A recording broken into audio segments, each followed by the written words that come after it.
6 pillars. Islam has 5. Ihsan has 1. Ihsan has 1 pillar. And it is that you worship Allah as though you see him. Although you don't see him, you worship him knowing that he sees you. So it's 1 pillar, but it's 2 levels. There's 2 levels to it. The first level is to worship Allah as though you, what? As though you see him. Imagine if you could see Allah Azza wa Jalla while you're praying. How would your prayer be? You see Allah Ta'ala as you are considering backbiting somebody, right? How would your speech be? Right? If you can see Allah Azza wa Jalla as you're fasting, how would your fast be? And so on and so forth. Right? This is the highest level. But some cannot attain that. So therefore you worship Allah at the very least, being mindful of the fact that he's watching you. Right? You're not going to be able to attain that reality of being like that all day, to worship Allah that you see him. But at least worship him knowing that he's looking at you. Right? And thus you strive to protect your ibadah. At any rate, this is the 1 pillar of ihsan. فَيَدْخُلُ فِي ذَلِكَ التَّفَقُّهُ فِي الْعَقَائِدِ. And this into this as well is having sound comprehension and understanding of creed, of the belief system. Now, وَمَعْرِفَةُ مَذْهَبْ السَّلَفِ فِيهَا, and knowing, being cognizant of the methodology of the Salaf as it relates to the creed and belief system, what is connected to Allah, his names and his attributes, what is connected to the Quran, being the speech of Allah Azza wa Jal, what is connected to those 6 arkan that we mentioned, belief in Allah, the angels, the books, the messenger, to the end of that, what is connected to all of these matters of creed, tawheed, shirk, and the likes of that. Now, and what is the methodology of the Salaf as it relates to that, knowing what the Salaf were upon in the Quran, being the speech of Allah Azza wa Jal, what they were upon in Allah and his names and attributes, and not making tahrif, not making ta'til, not making takyif, and so on and so forth. To the end of that, knowing what the Salaf were upon as it relates to this issue. وَتَحَقُّقْ بِهِ ظَاهِرًا وَبَاطِنًا, and actualizing that outwardly and inwardly. It's one thing being able to articulate these things upon your tongue, but what is your inner reality? What is your inner reality? Are you really upon what the Salaf was upon as it relates to that? ظَاهِرًا وَبَاطِنًا, outwardly and inwardly. And likewise, مَعْرِفَةَ مَذَاهِبِ الْمُخَالِفِينَ وَبَيَانَ مُخَالَفَتُهَا لِلْكِتَابِ وَالسُنَّةِ. Likewise, knowing the methodology of the deviant groups, knowing what the deviant groups were upon, those who opposed the correct creed and the correct belief system, and knowing how these affairs contradict and oppose the book and the sunnah. Now, look at groups like the Khawarij, like Al-Rafida, like the Sufiya, to the end of them, the Mu'tazila, and what they were upon that was in opposition to the book and the sunnah. How does the beliefs of the Shia contradict the book and the sunnah? How does the beliefs of the Sufis contradict the book and the sunnah? And like this. وَدَخَلَ فِي ذَلِكَ عِلْمِ الْفِقْهِ. Likewise, what enters into that as well is ilm al-fiqh, is knowing Islamic jurisprudence, right? Having knowledge of Islamic jurisprudence. Usuluhu wa furu'ah. Its foundations, right? The foundations of fiqh. This is one particular science, right? The foundation, the usul of fiqh, right? The usul upon which fiqh is built. And then knowing its subsidiary branches, right? Knowing its subsidiary branches. Ahkam al-ibadat wa mu'amalat. The rulings of ibadat, right? Of acts of worship, and the rulings of mu'amalat, right? Mu'amalat is inclusive of things like social dealings and interactions, marriage, divorce, child rearing, breastfeeding, what is connected to business transactions, and so on and so forth. All of that enters into mu'amalat. The rights of the parents, rights of the children, rights of the neighbors, all of that enters into mu'amalat. Even rights of the kuffar, rights of animals, all of that enters into mu'amalat. Wal jinayat, yani crimes and punishments, and other than that. وَدَخَلَ فِي ذَلِكَ التَّفَقُّهُ بِحَقَائِقِ الْإِيمَانِ. What enters into that as well, this fiqh in the deen. Now mind you, all this Sa'di is saying that if Allah Ta'ala wants good for a person, he gives him all this that we're mentioning now. He gives him these things, or some portion of that. Now, he says, and what enters into that as well, as an indication that Allah wants good for the person, that he gives him tafaqquh bihaqa'iq al-iman. He gives him sound understanding of the realities of faith, of the realities of iman, and knowing as well the sayr wa suluk, knowing how the servant is to be in his journey towards Allah subhanahu wa ta'ala, how you are to be in that journey. Suluk, manners, Islamic manners and characteristics, how one is to be in his journey towards Allah. وَالْمُوَافَقَةِ لِمَا دَلَ عَلَى الْكِتَابِ وَالسُّنَّةِ. And all of that is in correspondence with what has come in the book and the sunnah. كَذَلِكَ يَدْخُلُ فِي هَذَا. Also what enters into that is تعلم جميع الوسائل المعينة على الفقه في الدين كعلوم العربية وأنواعها. Also what enters into that is the ability to learn all of those things that are wasa'il and means that will aid a person in acquiring that knowledge, like knowledge of the Arabic language, right? Some of the people think that once you learn Arabic, then you've arrived, you've made it, and that's it, that's all you need. No, Arabic language is a tool. It is a means that will aid you upon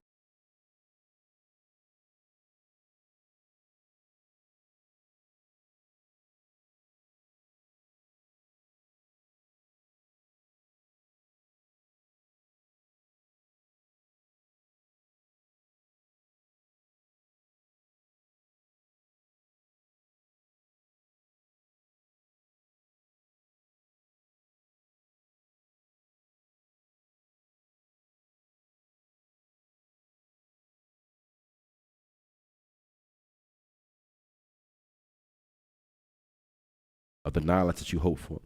Now, فَمَنْ أَرَادَ اللَّهُ بِهِ خَيْرًا فَقَّهَهُ فِي هَذِهِ الْأُمُورِ وَوَفَّقَهُ لَهَا. That whoever Allah Ta'ala wants good for, He gives him fiqh in these issues. And He gives him tawfiq, right? It can only come by the tawfiq of Allah Azza wa Jal. It can't come about just by wanting it, right? By the tawfiq of Allah Azza wa Jal. Allah will give him tawfiq in attaining it. وَدَلَّ مَفْهُومُ الْحَدِيثِ عَلَى أَنَّ مَنْ أَعْرَضَ عن هذه العلوم الكلية فإن الله لم يرد به خيرا. And what we call or refer to in usul as the mafhum al-mukhalafa, right? The opposite understanding that we extract from this narration, right? The opposite understanding is that whoever turns away from knowledge, no inclination to sit in the classes, no inclination to be patient. It doesn't matter if you feel like you know more than the teacher, or the teacher, he's nobody, right? It doesn't matter if you feel like that, because as Sufyan al-Thawri, he mentioned that a person will not attain scholarship in their religion until he takes knowledge from someone who is above him, from someone who is at his level, and from someone who's beneath him, right? A person will not attain scholarship in their religion until you can manage all three. You take knowledge from someone who's above you, humble yourself to that person, likewise from somebody who's on your level, and from somebody who is beneath you. Now, and so if you find a person turning away from knowledge, gathering of knowledge in the house of Allah Azza wa Jal, he has no inclination to go. Well, I ain't going over there, right? Then that's a sign that what? Allah does not want good for that person. He does not want good for that person. Now, he says, فَإِنَّ اللَّهَ لَمْ يُرِدْ بِهِ خَيْرًا. Then Allah does not want good for such a person. لِحِرْمَانِهِ, due to this person being deprived of the asbab, of the means to attain that goodness and to earn happiness and felicity and joy. Shaykh Ubaydi says an explanation of this, or his ta'liq upon this speech of Sa'di. We'll mention Shaykh Ubaydi's kalam, and then we'll go to our next, that which we intend to cover tonight from the book of fasting, from Al-Mulakhas al-Fiqhi. But Shaykh Ubaydi says an explanation of this, that the Shaykh, rahimahullah, ينبه إلى أن الفقه في الدين ينتظم ثلاثة أبواب.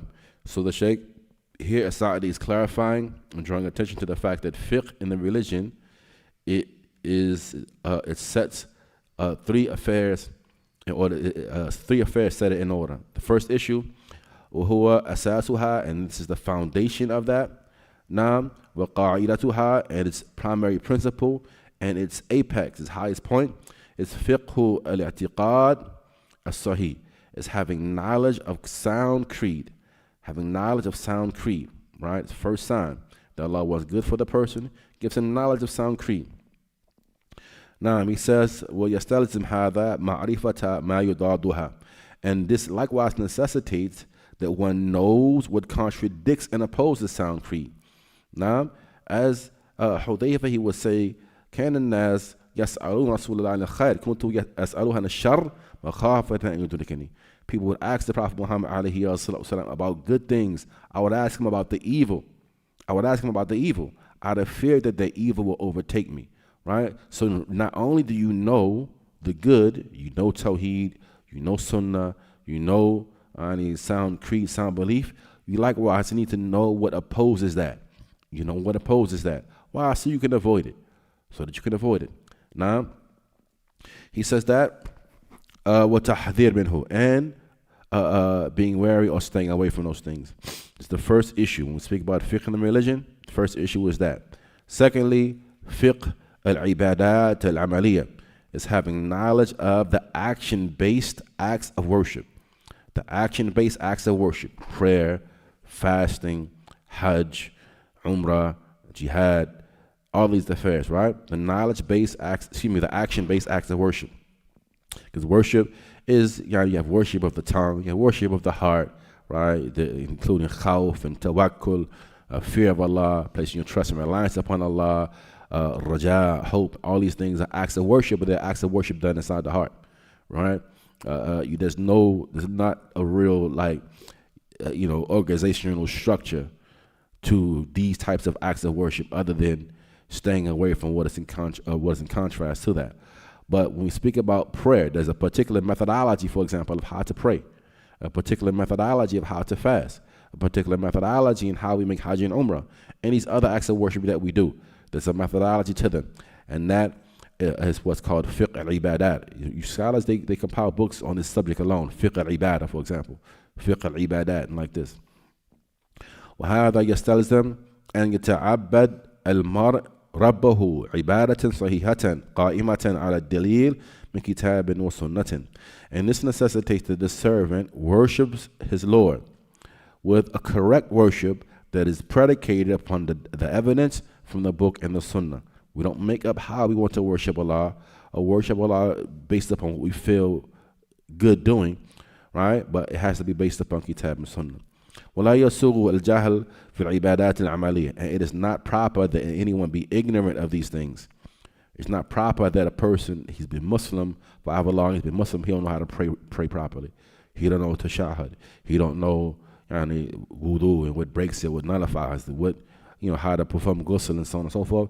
He doesn't know those basic things. To the point, one of the mashaykh advised me some years ago, right? Some years ago when I mentioned to him, this is when I was living in North Carolina, and I sought advice from one of the mashaykh. I gave him our class schedule with the masjid. Said, Sheikh, we teaching this, teaching that, teaching this, teaching that, teaching this. And the Sheikh, he saw a gap. He noticed a gap there. He said, well, who's teaching fiqh? He said, who's teaching fiqh? I said, Sheikh, so we teach fiqh? He said, yes. He said, the Muslims need a fiqh every day of his life. Every day of your life, you need some knowledge of fiqh, right? And so I said, well, Sheikh, what book should I teach in fiqh? And so the Sheikh, he said, Al-Mulakhas al-Fiqhi, by Sheikh Salih Fawzan, right? It's very short, concise, right? It's simple, easy to understand. Now, and so this is actually what we're going to cover tonight after we finish this. Inshallah ta'ala, we're going to go into the Kitab al-Siyam from Al-Mulakhas al-Fiqhi by Sheikh Salih. At any rate, now, the Sheikh, he's saying that's not permissible. It's not permissible and proper that the Muslim be ignorant of the ibadat al-amaliyah. وَمِنْهَا, and from that is prayer, zakat, siyam, and hajj. And the third issue connected to this is fiqh al-mu'amalat fi ma bayn al-nas, is fiqh of the mu'amalat, of the social dealings and interaction between people. فإنه وإن كان الأصل في المعاملات الإباحة إلا بالنص. He said this branch of knowledge, although you find that when it comes to mu'amalat, when it comes to social dealings and interactions, the general principle is al-ibaha. Everything is permissible, right? As the principle says, everything in the dunya is halal unless there is a text indicating that it's haram. And everything in the religion is haram unless there's a text indicating that it is halal, right? It's the basic principle. He says, but although this is the principle that, when it comes down to mu'amalat and social dealings and interaction, it's a dunya affair. So the asl is that everything is permissible. However, he says, هناك أمور there are affairs تدخل على المعاملات وهي محرمة. There are other affairs that enter into this field that may be haram, right? That in a field where generally everything is halal, there are things that enter into it that may actually be haram. So it's incumbent upon us to have knowledge of those things. You intend to be a Muslim businessman, for example. We have to know the permissible and impermissible ways of doing business, right? What's haram and what's not. A person may intend on becoming a Muslim farmer. You have a farm, right? An Islamic farm. You have to know, right, what's permissible, what type of animals are permissible to slaughter and what type of animals are not. How old does the sheep have to be before you can slaughter it, right? And so on and so forth. You have to know these things. You have to have fiqh of them. Now, he says that, for example, things that may be haram in business like ghish, like cheating and deception, right? You want to do business with somebody, but you hide and conceal defects in the thing that you're selling a person, right? It's haram, it's ghish. Fil bay wa shara. Riba, likewise, riba, usury, different types of usurious transactions that are haram. With tadlis, and concealment of defects. And other than this. وكل ذلك مبسوط في محله في أبواب من فقه المعاملات. And all of that have been spoken about at length in their proper places inside of books that deal with fiqh muamalat. Such as that, for example, you may have in one book of fiqh, you may have Kitab al-Buyu', the book of business transactions, for example. You have things dealing with riba. You have things dealing with sarf, like hand-to-hand type of transactions and dealing with money, like currency exchange. Now, he says that هذا إجازة وغير ذلك والمقصود أن الفقه في الدين ينتظم هذه الأبواب كلها. So he said that what is intended is that fiqh in the religion, it brings all these affairs together. وبهذا يعلم أن فقه الدين ينتظم سعادة العباد في دينهم ودنياهم وأخراهم. So by way of this, we know that when a person has fiqh in his religion, if you have knowledge, right, it makes life easy. Right? Having knowledge of religion, it makes life easy.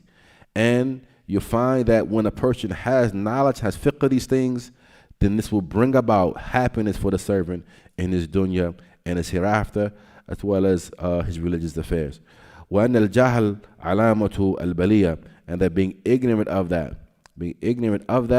is an indication that the servant has been put to trial. He's in a calamity. Nam والحرمان من الخير, he's been deprived of goodness. فالخيرية العامة التامة التي تنتظم سعادة الدنيا والآخرة سبيلها واحد. He says, so therefore complete and general goodness, which brings about happiness in the dunya and the hereafter, the path towards this goodness is one, and that is fiqh.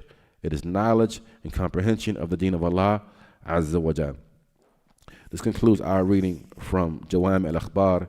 We'll now transition to Kitab al-Siyam, or the book of fasting, from Al-Mulakhas Al-Fiqhi. We'll take one bab from the book of fasting, and that is bab fi wujub as-sawm Ramadan, wujub sawm Ramadan wa waqtihi, is what is connected to the obligation of fasting Ramadan and the time frame for such fast. So the Shaykh, he mentions Sawm Ramadan, or Sawm Shahr Ramadan, Rukn min Arkan al-Islam, that fasting in the month of Ramadan, it is a pillar from the pillars of al-Islam. Wa faradun min furud Allah, it is an obligation from the obligations of Allah. Ma'lum bin ad-din bid-durura, known to be a part of the religion, bid-durura, yani it is a necessary part of the religion. ويدل عليه الكتاب والسنة والإجماع, what proves and indicates that which he has mentioned, right? What proves and indicates what he has mentioned from the fact that fasting in Ramadan is a pillar and that fasting in Ramadan is fard, is the book. I mean, there's evidence in the book, there's evidence in the sunnah, and there's the ijma' is likewise an evidence in our religion, and the consensus is an evidence in our religion. And so he mentions something from each one of these affairs. As for evidence from the book, قال الله تعالى, Allah Ta'ala, He says, يا أيها الذين آمنوا كتب عليكم الصيام كما كتب على الذين من قبلكم لعلكم تتقون. All you who believe, fasting has been kutiba alaykum, and the meaning of kutiba is furida. It has been obligated upon you. It has been obligated upon you, just as it was obligated upon those who came before you, so that you can acquire the taqwa of Allah Azza wa Jalla. Shaykh Salih, he mentions in other writings of his the fact that Allah Tabarak wa Ta'ala, He has mentioned fasting being obligated upon us like it was obligated upon those who were before us. Why did He mention? Because it would have been sufficient for Him just to mention it's obligatory upon us, right? Why did He mention those who came before us? This is because things that are difficult, if a person knows he has not been singled out with that thing, it makes it easier for him to accept, right? And so since we know that fasting was likewise obligatory upon those who were before us, now it's easier for our souls to accept that, and especially once we know the wisdom behind it, لَعَلَّكُمْ تَتَّقُونَ, so that you can acquire the taqwa of Allah Tabarak wa Ta'ala. And as we know that the taqwa of Allah Azza wa Jal, it is that distinguishing characteristic. It is the thing that makes some of us better than others. إِنَّمَا أَكْرَمَكُمْ عِنْدَ اللَّهِ أَتْقَاكُمْ. Indeed, the most noble of you in the sight of Allah is أَتْقَاكُمْ, those who have the most taqwa.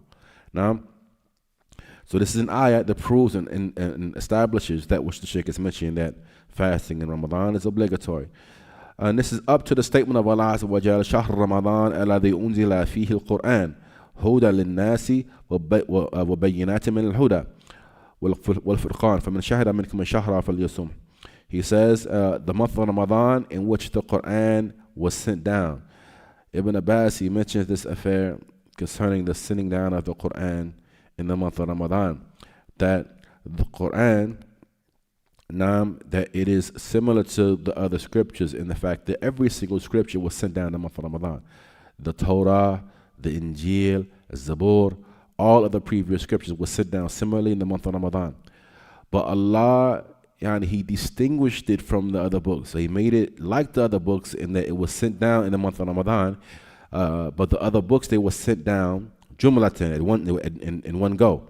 But the Quran, it was sent down in one go to Bayt al-Izzah, a place called Bayt al-Izzah in the heavens, right? And from there, Jibril, he would take it on the command of Allah subhanahu wa ta'ala, piecemeal, bit by bit, to the Messenger of Allah alayhi wasallam, as the Muslims were in need of it until it was completed. And so he made it similar to the other scriptures, but distinguished it from the other scriptures in its piecemeal revelation. As we know, it came over the period of 23 years. Now, so the month of Ramadan in which the Quran was revealed, as a means of guidance to mankind and a clarification of that guidance and a criterion. So whoever amongst you witnesses the month, let him fast it. This is a command. And the command, yufidu al-wujub. The command, it denotes obligation. His statement, فَمَنْ شَهِدَ مِنْكُمْ الشَّهْرَ فَلْيَصُمْ الْأَمْرُ لِلْوُجُوبِ. قال النبي عليه الصلاة والسلام, the Prophet, he said عليه الصلاة والسلام, بُنِيَ الإسلام على خمس. Islam is built upon 5. And he mentioned amongst those 5, Sawm Ramadan, the fasting in the month of Ramadan, indicating that it is a pillar. والأحاديث في الدلالة على فرضيته وفضله كثيرة مشهورة. And so the narrations that indicate and point to its obligation and its virtue are many, and they are well known. وأجمع المسلمون على وجوب صومه. And the Muslims are in unanimous agreement regarding the obligation of fasting Ramadan. وأن من أنكره كفر. That whoever rejects its obligation, whoever says it's not an obligation, then he has disbelieved. He has disbelieved. As for the wisdom in the legislation of fasting, then there are many wisdoms in the legislation of fasting on Ramadan. Amongst those wisdom is that it contains within it tazkiyah to nafs. It contains inside of it tazkiyah, or purification for the soul. Purification for the soul. وتطهيرا وتنقية لها من الأخلاق الرديئة. And likewise a purification and cleansing of the soul from those things that mix and mingle with the soul that are lowly and despicable, with akhlaq al-radila, and from lowly characters and mannerisms. The word Ramadan at its very origin, right, as the origin of Ramadan, it denotes fire and burning, right, fire and burning. And so, as the Salaf, they would say that Ramadan is called that because it burns away sins. It burns away sins. Now, he says, لأنه, and this is because يضيق مجاري الشيطان أو في بدن الإنسان. What fasting does, it tightens the majra, the path through which shaitan runs. We know that he's alluding to the hadith of the Messenger of Allah alayhi salam, in which he mentions that shaitan runs through the son of Adam, majra ad-dam, like in the pathway of blood, right? In the blood, it runs through your veins. So when you fast, the veins, because you're not eating, so the veins tighten, right? The veins tighten. So this is why shaitan, he's restricted. He can't run through you like that because the veins are tightened due to you not eating, right? And so he says that it tightens the majority of shaitan, the pathways through which shaitan runs in the body of the human. لأن الشيطان يجري من ابن آدم مجرى الدم. Again, allude to the hadith, because shaitan, he runs through the son of Adam like the running of blood. فإذا أكل أو شرب انبسط نفسه للشهوات. And it's because when a person eats and drinks, then these pathways are widened. They're widened now, and so by way of this, the desires, they are riled up. This is why the Prophet Muhammad, he mentioned, "Ya ma'shar shabab," or assembly of youth, right? Or assembly of youth. Those amongst you who can get married, then do so, right? Because it's better to help the person safeguard his private parts and lower his gaze. But those who can't, do what?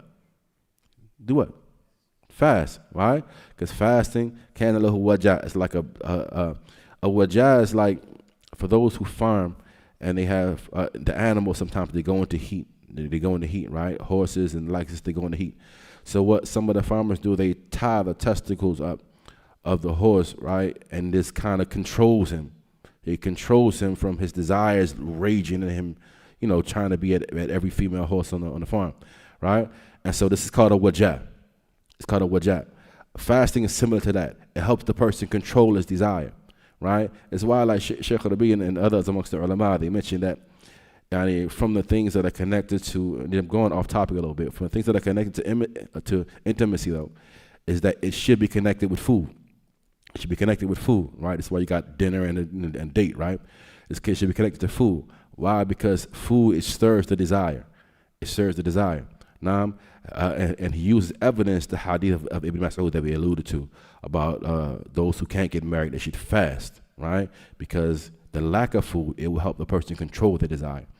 At any rate, when a person is eating and drinking, the pathway is widened, right, for the stirring of the desire. Now, وَضَعُفَتْ إِرَادَتُهَا وَرَغْبَتُهَا فِي الْعِبَادَاتِ. And the desire and drive for worship is weakened. It is weakened. وَالصَّوْمُ عَلَى الْعَكْسِ مِنْ ذَلِكَ. And fasting is on the opposite end of that. So when a person desires are weakened, then his desire for ibadah is strengthened. Desire and drive to do worship, it increases and it is strengthened.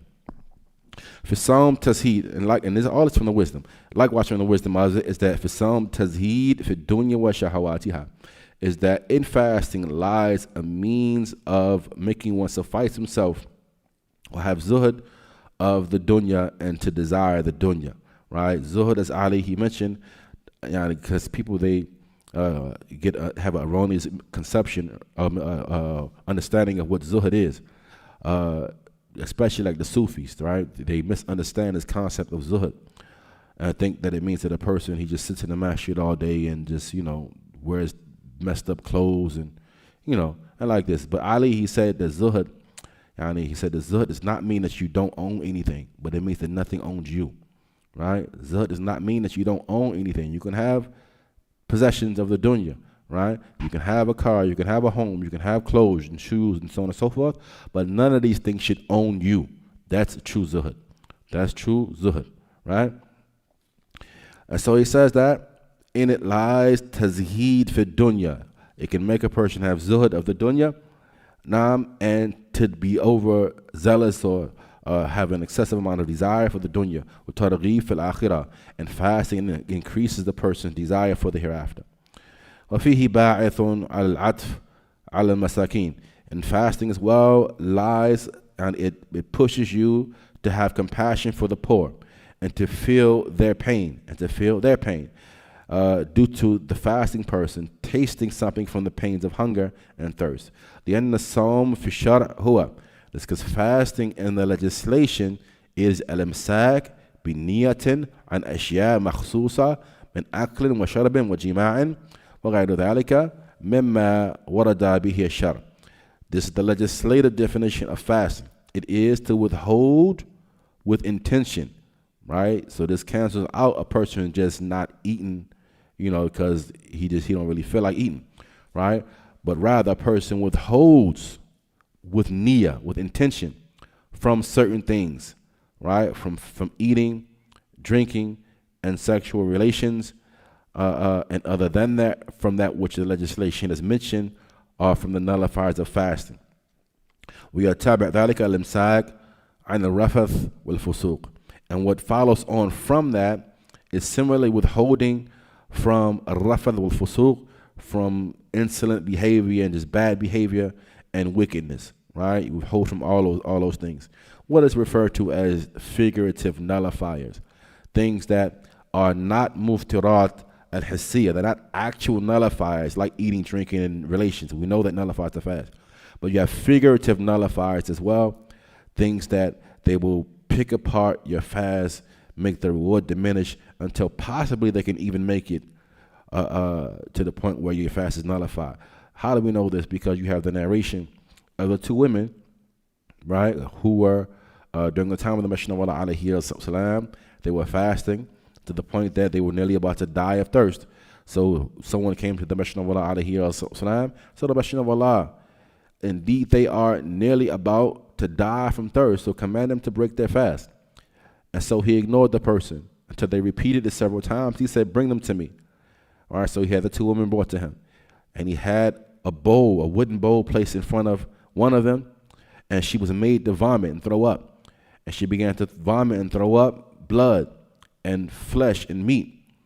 And so she filled half the bowl, and he pushed the bowl in front of the other woman. And similar, she was made to vomit and threw up blood and pus and meat, blood, pus, and meat and flesh, right? And so he said, إِنَّهُمَا صَامَةَ عَمَّا أَحَلَّ اللَّهُ لَهُمَا. Indeed, these two women, they were fasting from the things that Allah made permissible for them. وَأَفْطَرَتَا, but they broke their fast عَلَى مَا حَرَّمَ عَلَيْهِمَا, upon that which Allah made haram for them. He said, as for one of them, she would sit with the other, and they would backbite the people. They would backbite the people.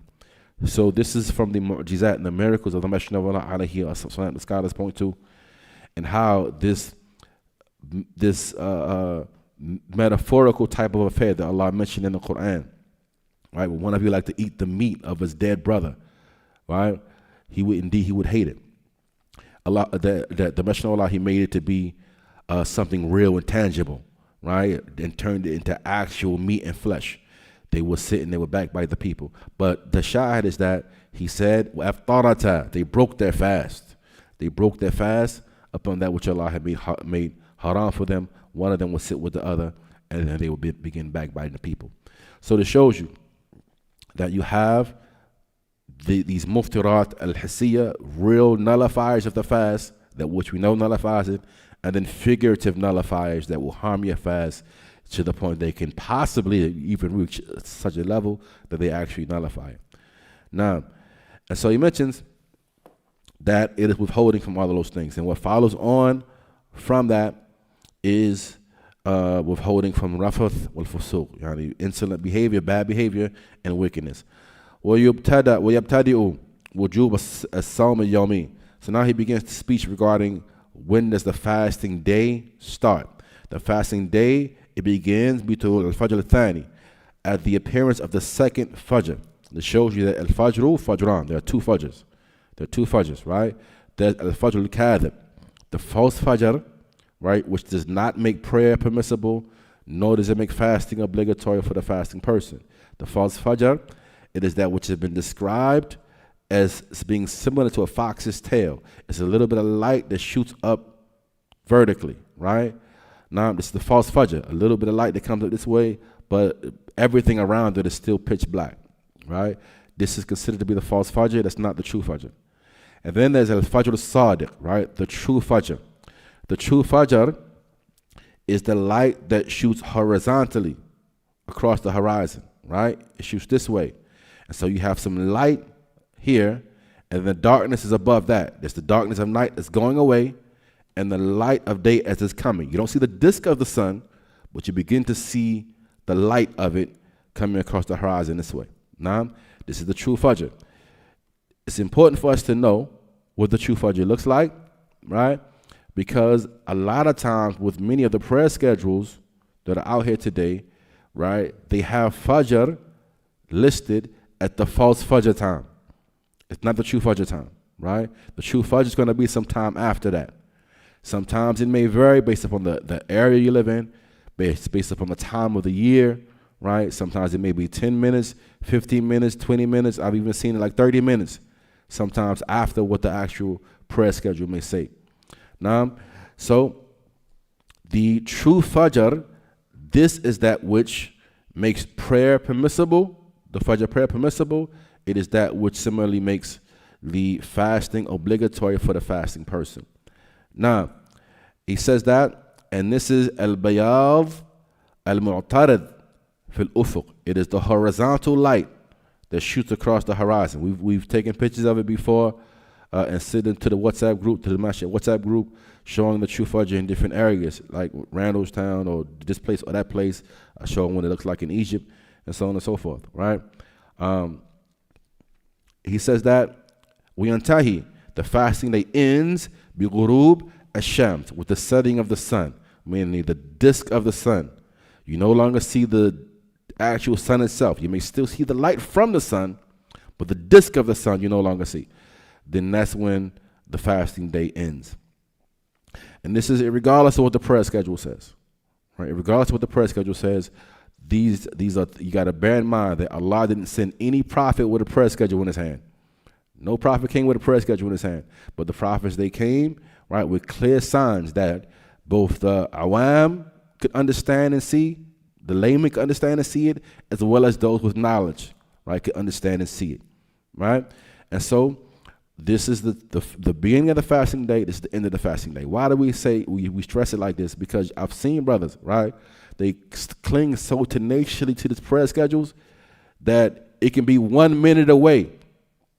You can clearly see outside, man, the sun is set. It's Maghrib, right? No, not yet, right? You got 1 minute, right? They even, 30 seconds, like 10 more seconds, 5, 4. Like, look outside. This is Maghrib, man. It's time to break the fast. And the sunnah is to hasten the breaking of the fast as soon as you know Maghrib is in. All right, as soon as you know Maghrib is in, the sunnah is to hasten the breaking of the fast. All right? So bear this in mind, inshallah ta'ala.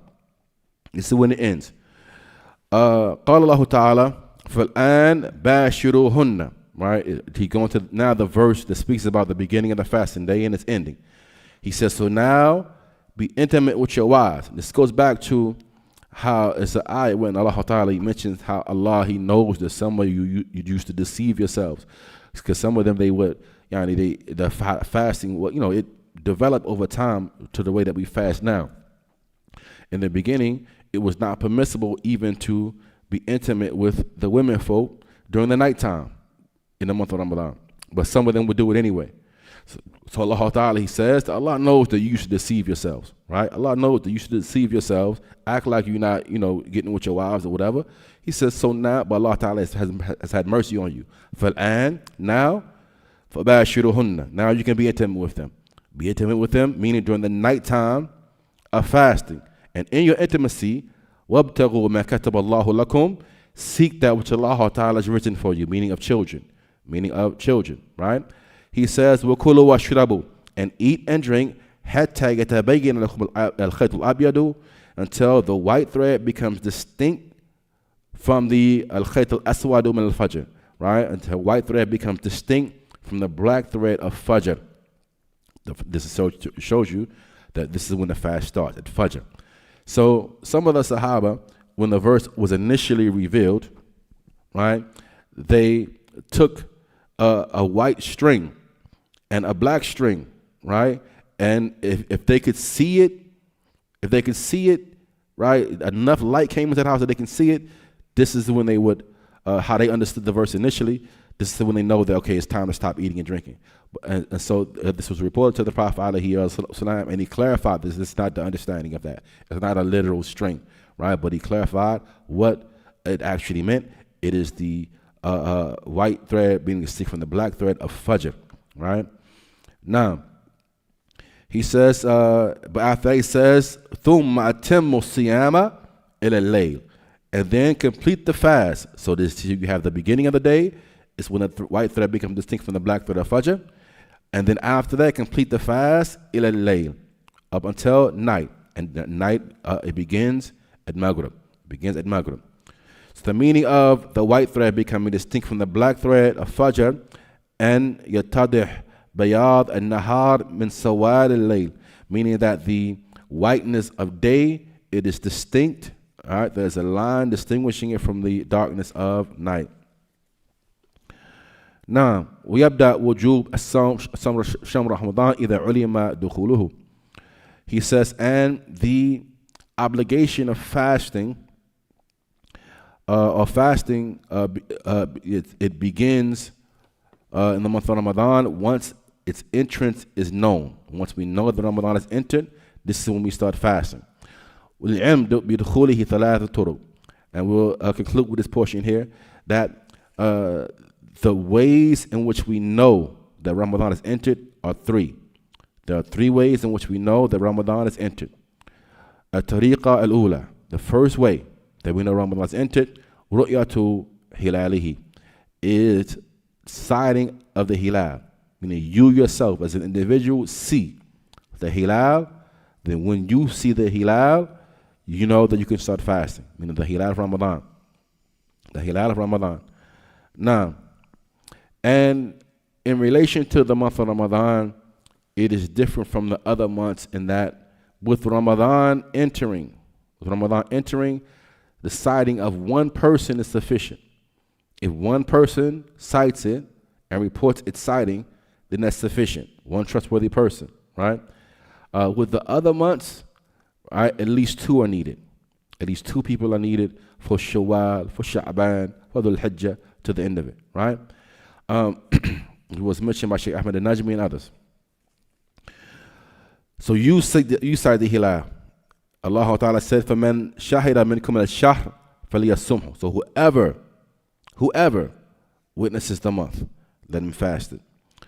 The Prophet said, alayhi wasallam, he said, sumu li ru'yatihi, fast when you see it. Fast when you see it, meaning the hilal, the crescent moon of the month of Ramadan. فَمَنْ رَأَى الْهِلَالِ بِنَفْسِهِ, so whoever sees the hilal himself, then he must, it is obligatory upon him to fast. The second way in which we know that Ramadan is entered is shahada ala ru'ya, is someone testifies that they saw it. And again, one person's testimony is sufficient. Al-Akhbar anha, or being informed that it has entered. وَيُصَامِ رُؤْيَةِ عَدْلٍ مُكَلَّفٍ. So therefore, if someone who was adl, who's trustworthy, he's mature, he's in his right mind, he's not majnoon, and like this, then this person's testimony is accepted that the month of Ramadan has entered. وَيَكْفِي إِخْبَارَهُ بِذَلِكَ. And it's sufficient that he himself informs that Ramadan has entered. Due to the hadith of Ibn Umar, تراءى الناس الهلال فأخبرت رسول الله صلى الله عليه وسلم أني رأيته فصام وأمر الناس بالصيام. This is the evidence for what we mentioned. Ibn Umar, he said that the people were out trying to sight the hilal, but I, being Ibn Umar, informed the Messenger of Allah alayhi wasallam that I had sighted it, so he fasted and commanded the people to fast as well, based on the testimony of one person, that of Ibn Umar. Now, hadith reported by Abu Dawood and others, and Ibn Hibban and Hakim both have graded it Sahih. The third way, which we will conclude with, that we know that Ramadan has entered, ikmal عدة شهر شعبان 30 يوما. It's completing the number of days in the month of Sha'ban as being 30. Right? Completing the number of days in the month of Sha'ban as being 30. ذلك حينما لا يرى الهلال ليلة 30 من شعبان مع عدم وجود ما يمنع الرؤية من غيم أو قطر أو مع وجود شيء من ذلك. And this is when the hilal is not sighted on the 30th of the month of Sha'ban. Right, we get to the 30th of the month of Sha'ban, and this is when we're trying to sight the hilal, and there's no sighting whatsoever. This is when there is nothing in the sky preventing us from seeing it, or there is something in the sky preventing us from seeing it. Whatever the case, we don't see it. In this case, we're going to complete Sha'ban as being 30, right? And then the next day after that will be the first of the month of Ramadan.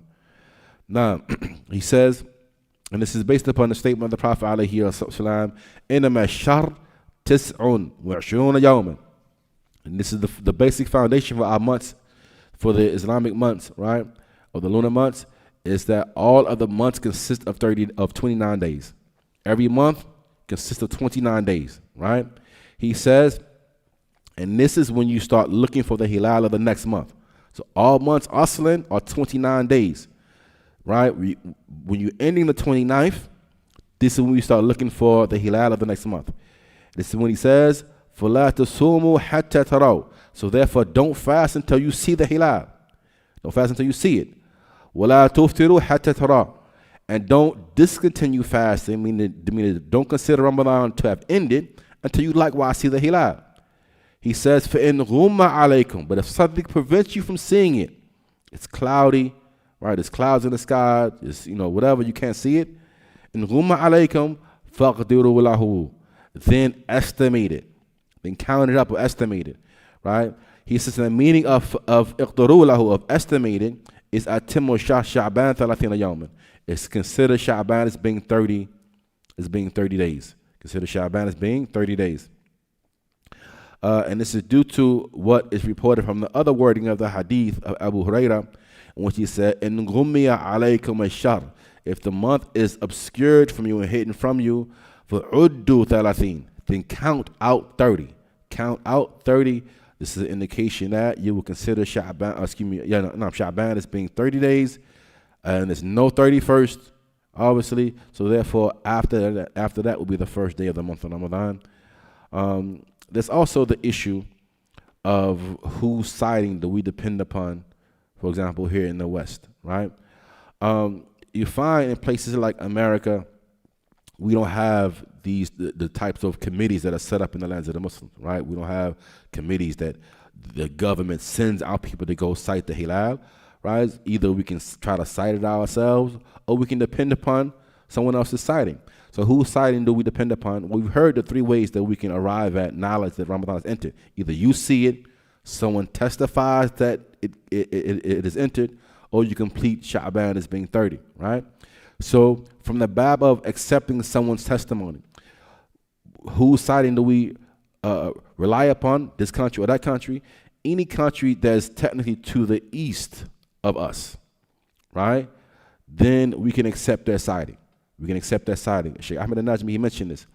But it's not permissible for us to accept a sighting of a country that's further west than us. Why? Because those who are further to the east, they would have the opportunity at least to sight it before us, right? They would know before us that there's a sighting. But those to the west of us, right, we would precede them in sighting it. We precede them because the sun, right, it rises in the east and sets in the west. So for countries that are further east, then the countries further west than them can accept their sightings. They can accept their sightings. But countries who are further east cannot accept the sightings of countries that are further to the west of them. Make sense? All right. So like this. So we can accept the sighting of countries that are further to the east of us. So if, for example, because some people just don't like Saudi Arabia for some reason, I don't know why, right? So why we gotta accept Saudi sighting? All right. Okay. If you can accept Saudi sighting, what if Saudi doesn't have a sighting? Can you accept the sighting of UAE or this country or that country? Yes, you can technically. You can accept the siding of another country that's further to the east if they have a confirmed siding in their country and their government affirms that and ratifies that. Then those who are further to the west of them can accept their siding. Allah knows best. We'll stop here, inshallah, and we'll pick up next week from a little further into the book.